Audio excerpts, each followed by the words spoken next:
Hello and welcome back to Bloodborne. This is part 3 of our Beast Cutter run. And the last time we went through Old Yarnum, getting ourselves the Thumeru Chalice. And we also went through Hemwick Charnel, gaining ourselves access to runes.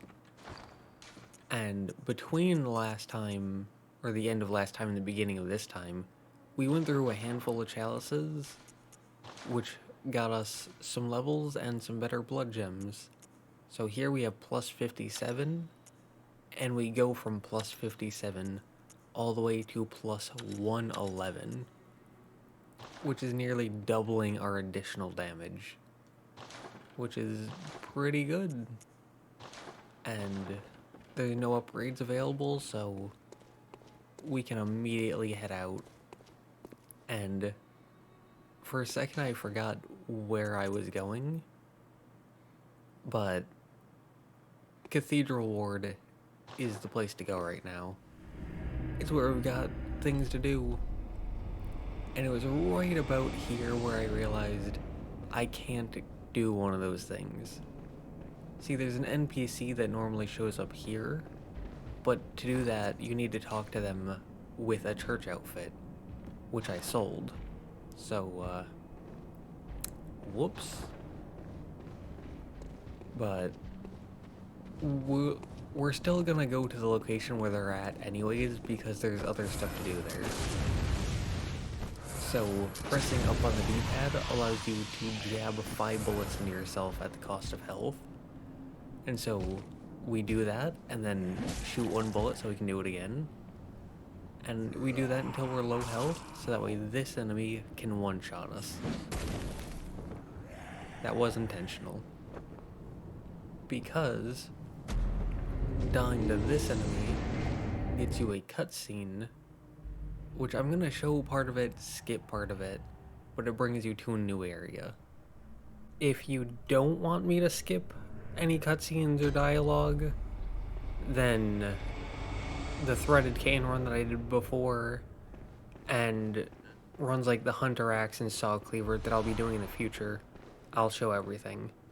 Down those stairs is the NPC that we can't get because we don't have the church garb, but I'll be getting them in at least a few of the future runs.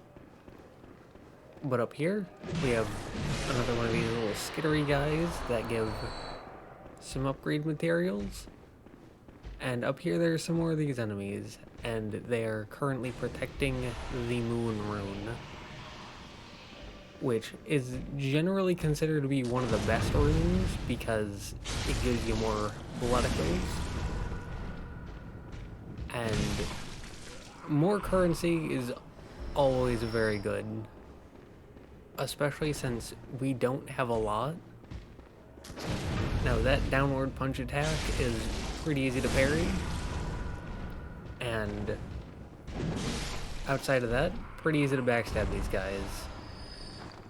But again, because we have so few runes, something like Moon, even though it's the weakest version, is going to be a very good upgrade. But yeah, those enemies are usually considered to be very difficult. Like I said, they have one move that I personally find easy to parry,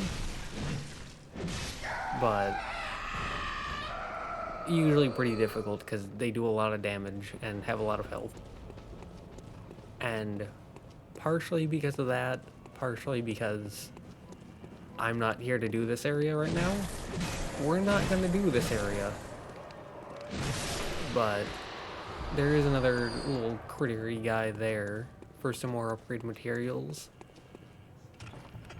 And then here's a little shortcut door, which will allow us to skip a dangerous fight later on. For now, we can head back to the Dream, and then from there, we can head back to Cathedral Ward, because we want to get our blood echoes back. I don't think I got a lot, but still, just to show that we can kill this guy. Yep. like I said, in my experience, they're pretty easy to backstab. I know difficulty in these games can be pretty subjective, so I don't want to be super quick on saying something is easy or hard, because there are some things that are super easy for me that other people find extremely difficult, and some things that are super difficult for me that other people just breeze through. But you can backstab those guys, and it does a lot of damage. But coming down here, we have this NPC who we skipped back in part 1. Now there we have a blood gem, which gives 7.3 physical damage. But because I did the Chalice dungeons, it's not really an upgrade for me. But for most people it is. You're a beast hunter, aren't you? I knew it. That's precisely how I started out. Oh, beg pardon. You may call me Alfred, protege of Master Ligarius, hunter of vile bloods. So, what say you? Our prey might differ, but we are hunters, the both of us. Why not cooperate and discuss the things we've learned? There's no reason to refuse, so you can always cooperate with him. Oh, very good. Very good indeed. Take this to celebrate our acquaintance. Fire pepper, which is Beast hunting is a sacred practice. May the good blood guide your way. In case you don't know, you're supposed to talk to him just before going into Old Yarnum, where fire paper is very useful. So not as useful here, but yeah. And you can open that door once you beat Vicar Amelia, which we did all the way back in part 1. Wow. You know, these runs where there's some part that you have to kind of skip a bit, usually in the beginning. For Dark Souls 1, I tried to put those as far back as I could, so that way we wouldn't have any dead time.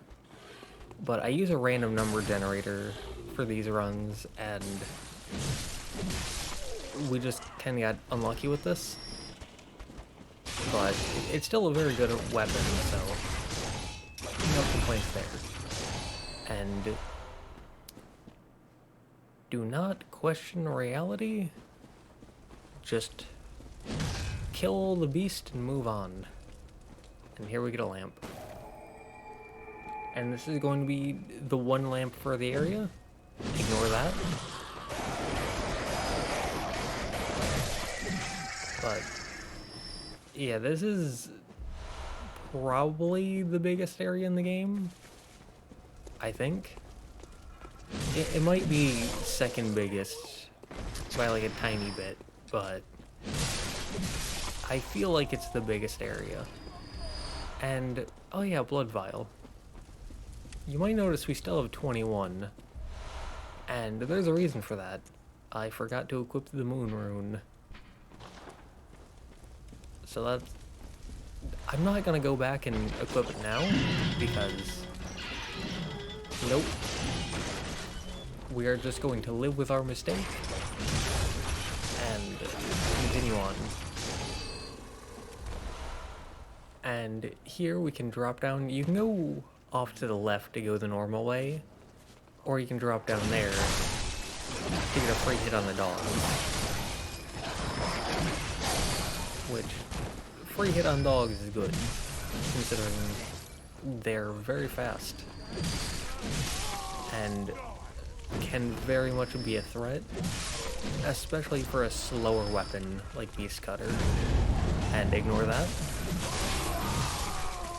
We are just going to continue on and not worry about what just happened there. Don't worry. It was nothing. But over here, there's another little skittery guy. And a dead end with some birds. So we can grab that item and turn right back around. And you can go off to the right, but that's just a drop down. It skips part of the area. Whereas this is the way you're quote-unquote supposed to go. And it is the better way to go, in my eyes. And here there's a trap, so be careful about the trap.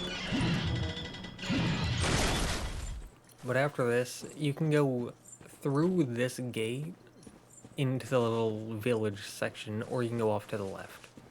I see going off to the left as being better, because you can loop back around into the village part, but if you go through the village first, you can't loop back around here. You would have to backtrack, so... Oh. A hunter of beasts, are you, Bloodborne? We're gonna skip this, but that gets you the tonsil stone, which is useful for getting into an optional area later on. And off to the left, there's a whole massive section that I'm not gonna do right now, but will do later, but it gets you into another optional area and white church garb, so we can go pick up that NPC if we want. Not going to. I'm just gonna live with my mistakes on this run. But going down that way lets you get an item to get to another optional area. And don't worry about why I ran headfirst sprinting into the dogs. I definitely didn't forget that those dogs were there. It definitely wasn't that. And don't worry about how I rolled directly into this guy. I definitely didn't forget that he was here as well. Now, as you can see, a lot of health. But you can backstab him. Now, they have like a phase 2 where they go into a rage mode, and that's the easiest time to backstab them. But here we get Beast Roar. And what this is it is a hunter tool that requires 15 arcane, which is why we get our arcane to 15. And it is extremely useful. Not right now, but for later on. Especially for some of the tougher fights. Especially in hunter fights. Very, very useful for hunter fights. But ignore that swing. Don't worry about it. But we can just continue on. And you may have noticed that I have fire paper equipped, but I don't use fire paper. And that's because I'm not, you can go that way to get back into the village, by the way. But the reason why I'm not using fire paper is because I'm very hesitant to use any consumables outside of healing items. And I don't know why, but that's just how my brain operates. It's just, if you get an item that you lose upon using, never use it. Ever. And that is kind of a bad thing, but it also means you get used to doing things without consumables. And that kind of kneecaps yourself, but it also can make you better at the game. Now, here, there's a cannon. As you can see, cannon. But you run up here and to the right, and you can make it into a building that protects you from the cannon. Because these rickety wooden structures can withstand explosions, apparently. But you just want to move building to building staying out of line of sight of the cannon, and slowly but surely moving forward until this last little stretch where you can sprint it.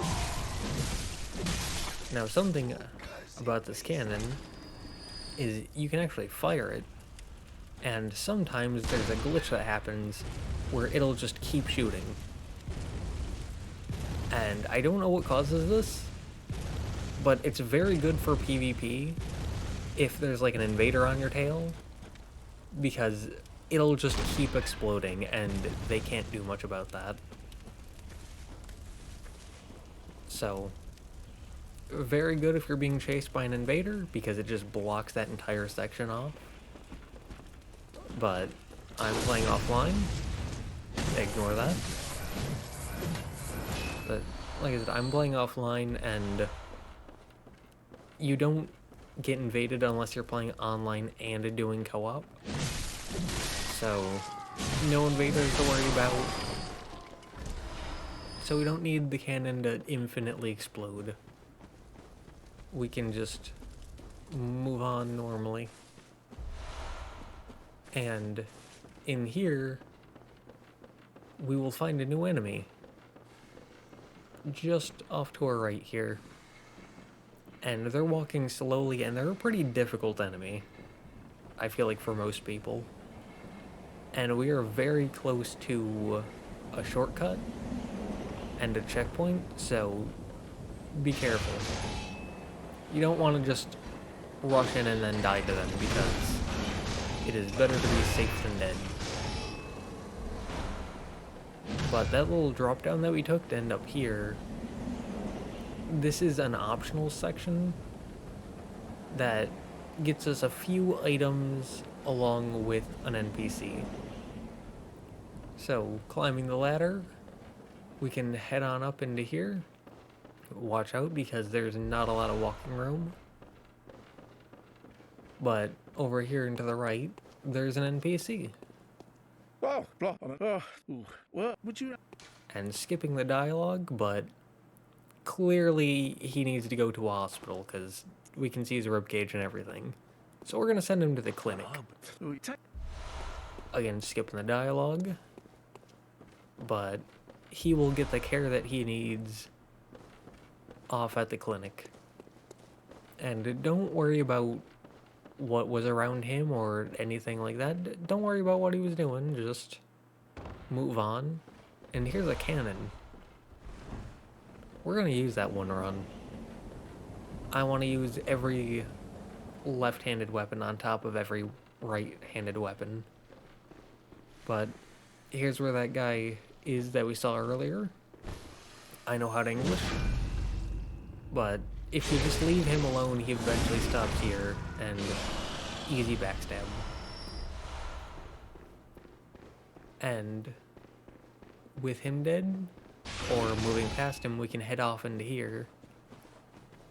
And fun little fact, this is probably the first enemy that can one-shot you in a solo level 1 run.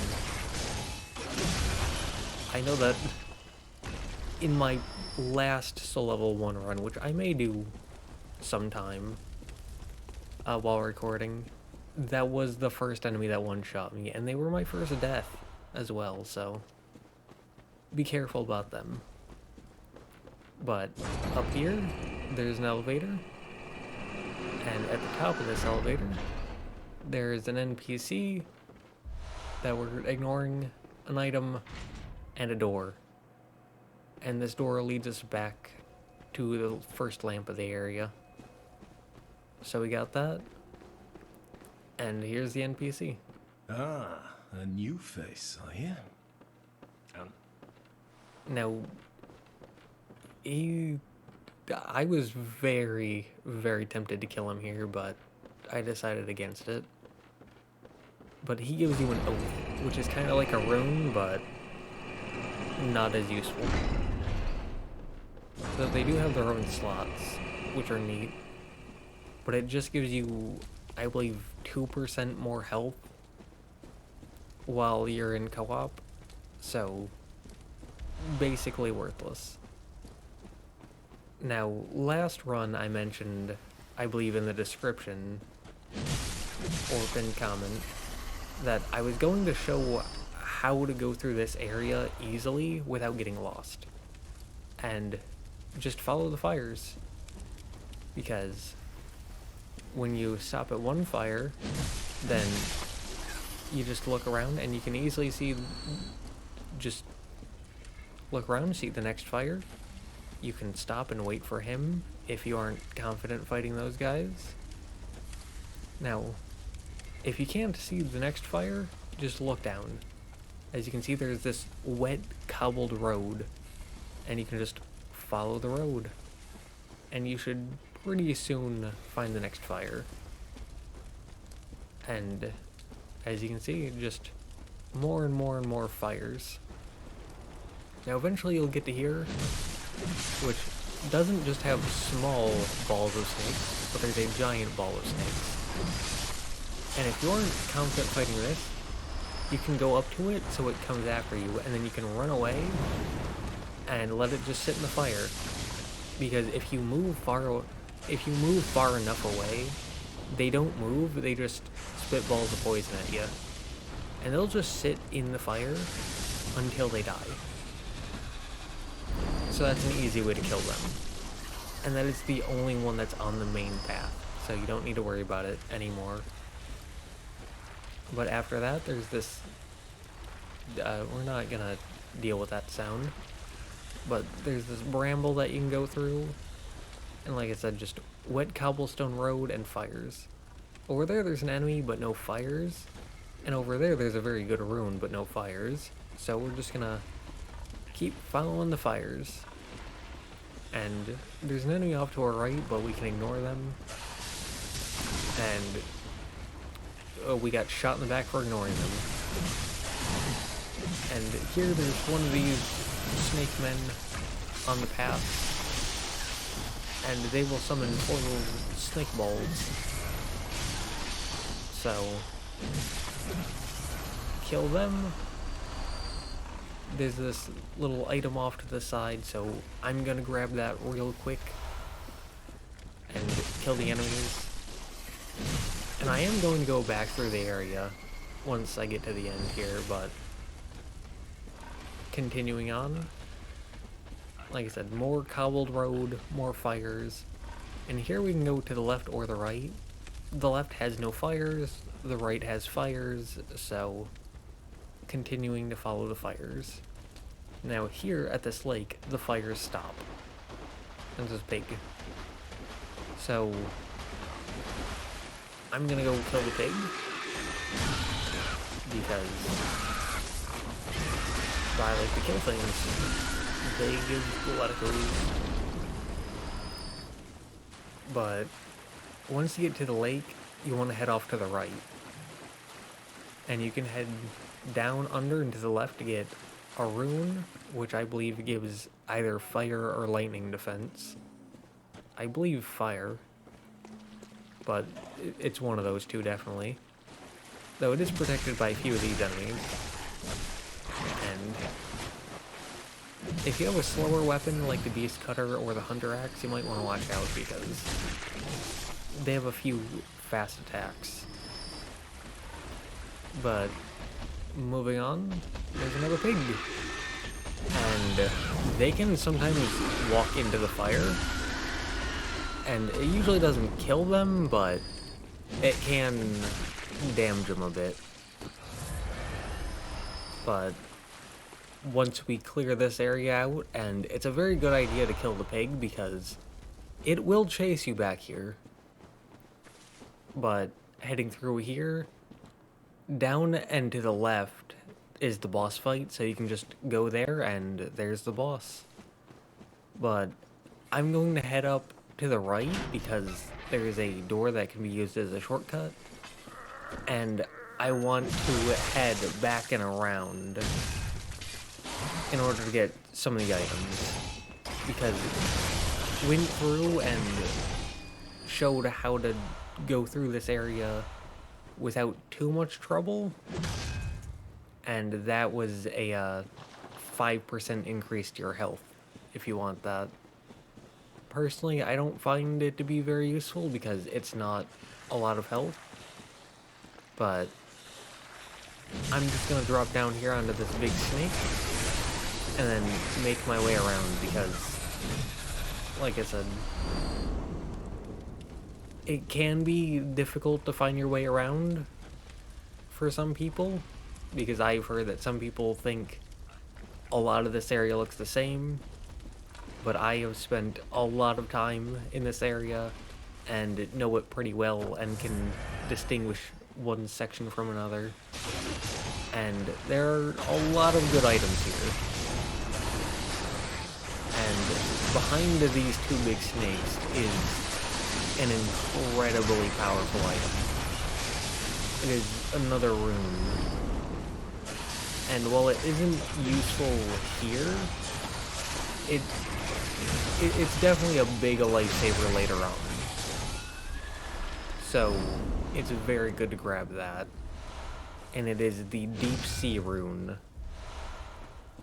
And what that does is it gives you an extra 200 frenzy resistance.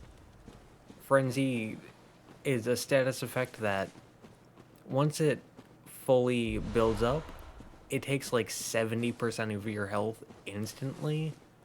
So having defense against that is very, very good. But you just head down that way if you want to get back onto the path. But I'm not going to do that. Like I said, I'm going to wrap around back to the beginning of the area and then head back again to the end just to pick up a bunch of items. So if you don't care about that and just want to head straight to the boss, that'll probably be like 35-ish minutes in, based on how far we are right now. I don't know, actually, because I haven't checked the time, but that's probably not too far off.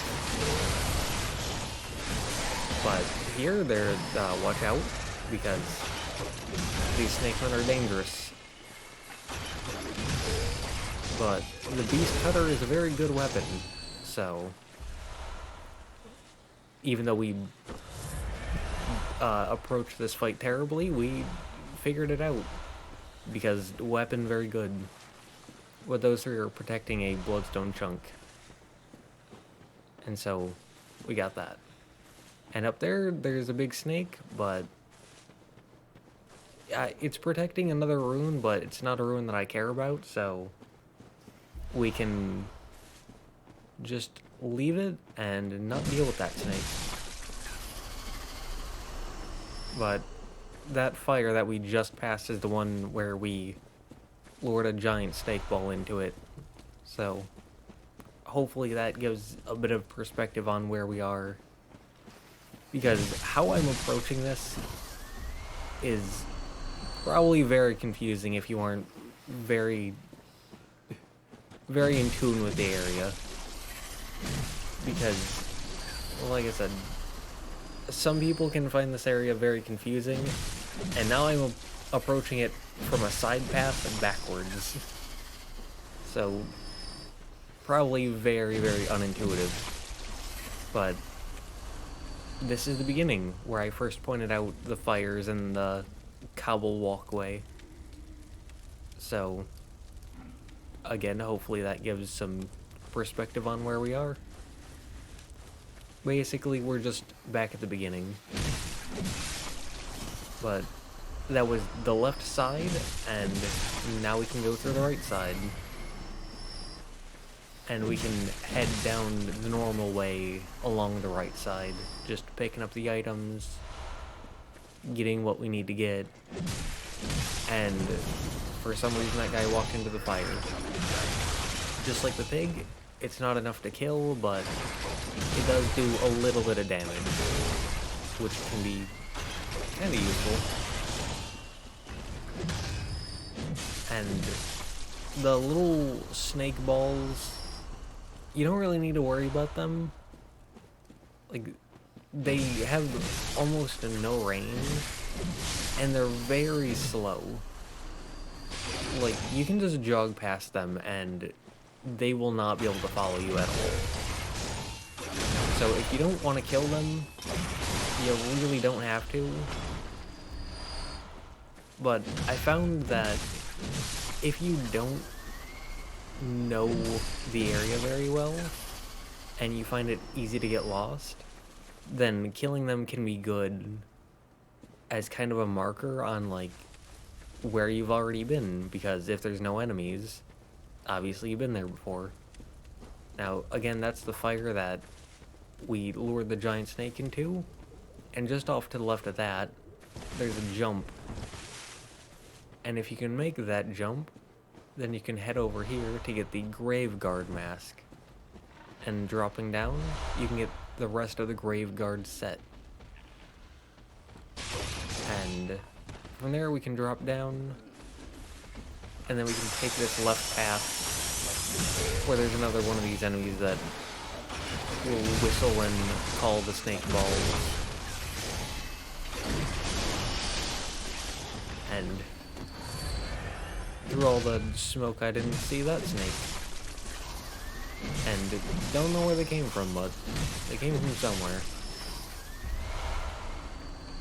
But they're dead, and now we're back on the path. And so heading down here, this is the pond area with the first boar, the giant pig. And heading back here leads back to the second giant pig. And like I said, last time we went through here, I went up to the right so we could loop around and get a bunch of items. But if you didn't care about the items, you could just head left. And here we have the boss. And I decided to hopefully alleviate my issue of never using any consumable items by popping a fire paper. Something I will surely definitely remember to do in the future and not immediately drop after this fight. Surely. Now, as you can probably tell, there are 3 enemies for this boss fight. A melee, a ranged, and a hybrid. Now, different people approach this fight differently. How I do it is I focus on this guy, the melee one. And I use that giant tombstone to kind of like a shield, basically. Just putting it between me and the caster. So that way they don't shoot fireballs on me. And after I take out the melee guy, then comes the hybrid guy. Now, the reason why I focus on them first is I go in order of level of aggression. The melee guy is the most aggressive, so I go for him first. The hybrid guy is the second most aggressive, so I go for him second. And something you'll notice once I take out this hybrid one, and don't worry about me firing a bunch of shots, so just don't worry about that. Something you'll notice here now is once you get the caster alone, they're really just a pushover. Like, they can't do anything. They just endlessly back up. So once you kill the first 2, the fight is basically over. All they do is backstep. And I'm not grabbing that because there's no enemies between us and the next lamp. There's no way we'll die.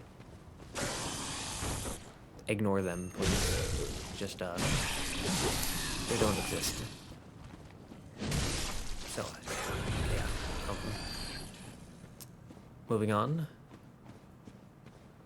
Like, you can go after the caster first if you want, but in my experience, that just makes that entire fight more difficult, and shining coin for that fight. which I forgot to do at the time. But moving on from one of, if not, like one of the longest, if not the longest area in the game, we're now here in Byrgenwerth, the shortest area in the game. So, and I should probably mention that these enemies have a jumping attack, and they like to slurp on you. So, if they jump up into the air, back off. And you may notice that we have a little bar near the top of the screen.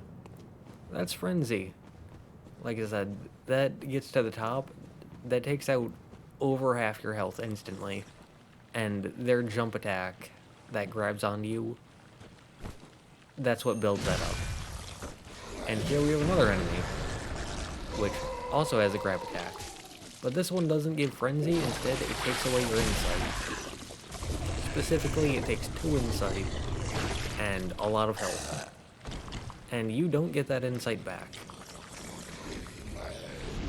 And they really like to do the grab attack after hitting you with that blue stuff, which holds you in place.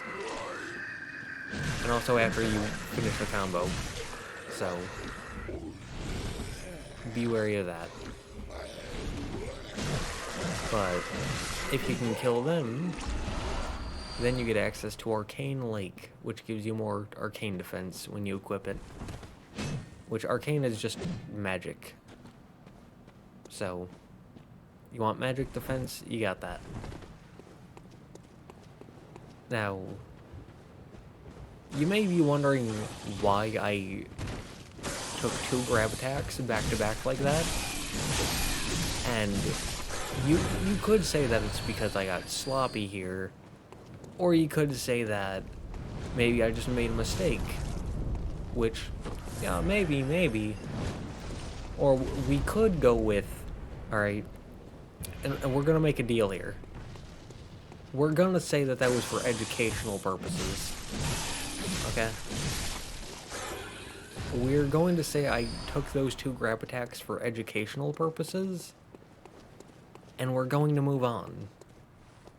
So, here, we have a shortcut, which I'm not sure why this area has a shortcut, considering it's the shortest area in the game. And while I ignored it here, there's also a second shortcut. But what I did focus on was Beast Roar. Because up here, there's a hunter. And this hunter has a very deadly magic attack. But also, we have Beast Roar. And what this does is it consumes 2 of your bullets and will knock enemies down.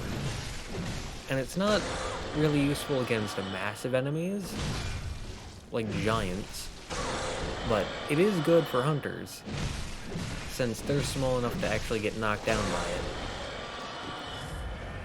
And as you can see here, well, it does take... Ooh, that was close. But while it does take a lot of your bullets, it very good. Like, it is very good at just pinning a hunter into the corner and then just never allowing them to do anything. So, if you ever have trouble with a hunter fight, get 15 Arcane, get the Beast Roar, and just bully them. Now here we have a key, which we will need to pick up to access the boss. And then further up here, there's a chest, protected by an enemy. We can get rid of them real quick. And that holds the empty Phantasm Shell, which is another hunter tool. And what that does is it coats your weapon in magic. So kind of like the magic weapon sorcery from the Souls games. But it takes bullets.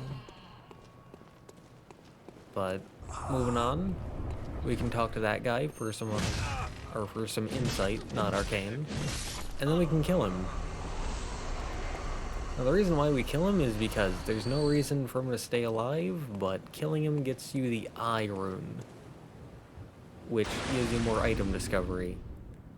And sorry for the flashbang, but we need to experience that to make it to Moonside Lake to go after this boss. And this is Rum. And hitting them spawns a bunch of small spiders. And you want to be careful because these things hit very hard. Specifically, they have a big jumping attack, like that takes at least half your health. And you get hit with 2 or 3 of those, it is not a good time. And so, you just want to keep an eye on as many spiders as you can. You want to go for the ones on the outskirts, where you're less likely to be attacked. And you just want to take out all the spiders. I mean, you can beeline for Ram, but I would not suggest it. But here, as you can see, Ram is backing up. And if you try to hit them on the head, they take 42 damage, but 170 to the body. So you definitely want to get body swings in as much as you can. Body swings are the way to go. But as you can see here, they teleport away after a certain point. And they spawn more spiders. And that's why I suggest not beelining for Ram. Because if you leave the mini spiders be, they just pile up and they become more and more and more and more and more. And then you can get overwhelmed. But as you can see here, at least a few seconds ago, and again here, once Ram teleports, they start attacking. And so now not only do you have to worry about keeping an eye on all the mini spiders, you have to keep an eye on Ram. Now, apparently a lot of people have trouble with Ram, so if you're one of those people, let me try to help you out with some little advice. Again, just keep Ram in your camera at all times while you go for the mini spiders. Make sure to take out all the mini spiders before going after Ram. And when they teleport and start doing attacks, their attacks fall into one of 2 categories. And I'll point them out as they come. That's the second category, which is anything else. For those, you just back up. Just stay away from Ram and you'll be fine. The first form is that, where they get on their hind legs. That creates a meteor shower that goes after you. What you want to do is you want to look directly at Ram and run sideways. And you're going to need some stamina for that, so make sure you can run for at least like 2 seconds. So at least like a third of your stamina bar at all times.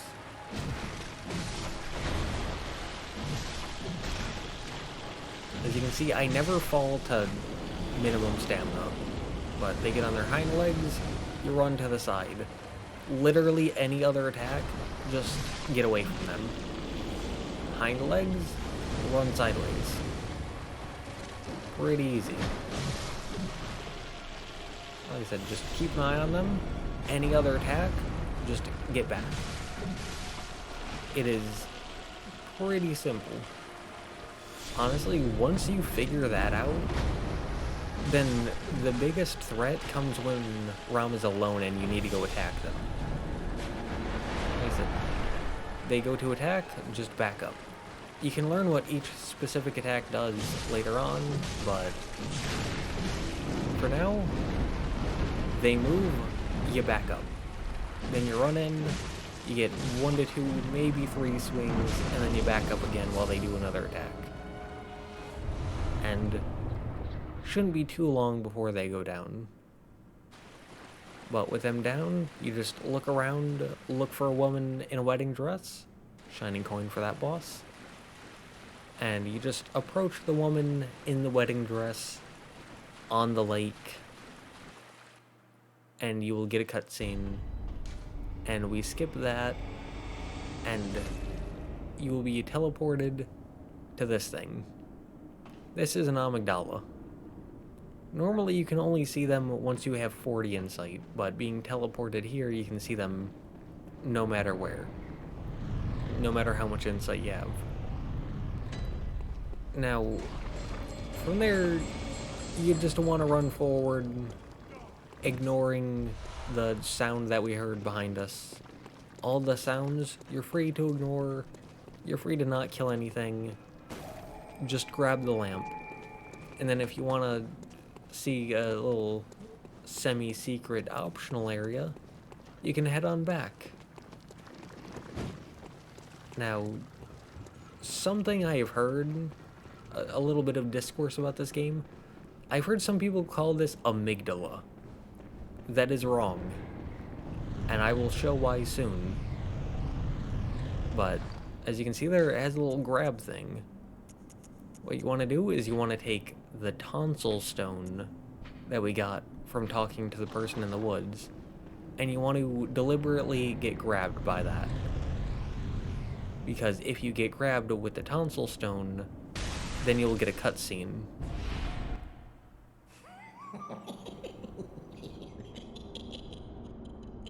Oh, amygdala. Oh, amygdala. And as you can hear there, he says amygdala, not amygdala. So that's why I say amygdala's wrong.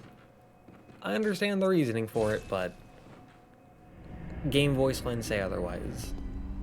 But I didn't want to do that area just yet because we were getting close to an hour.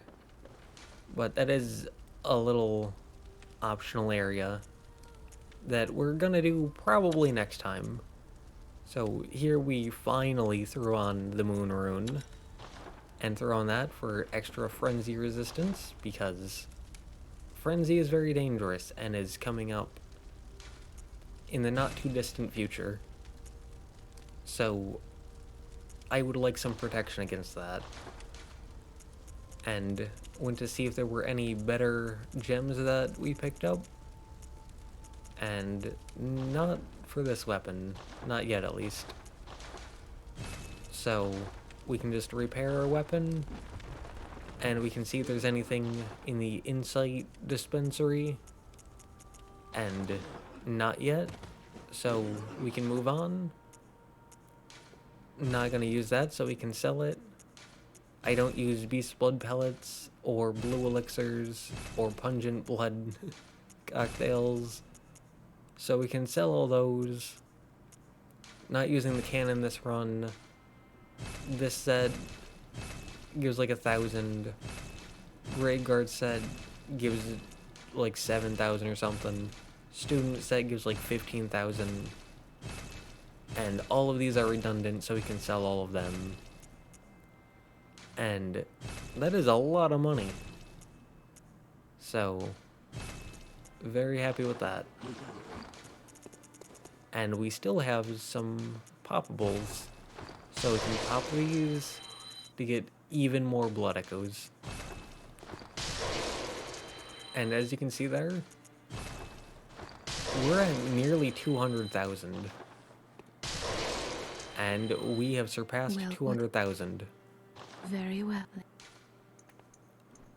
And that lets us get a lot of levels. I believe it was 8 levels. So, nearly 9 levels as well. So that's very good. But at this point, I figured it's about time to end it. We got very good progress today.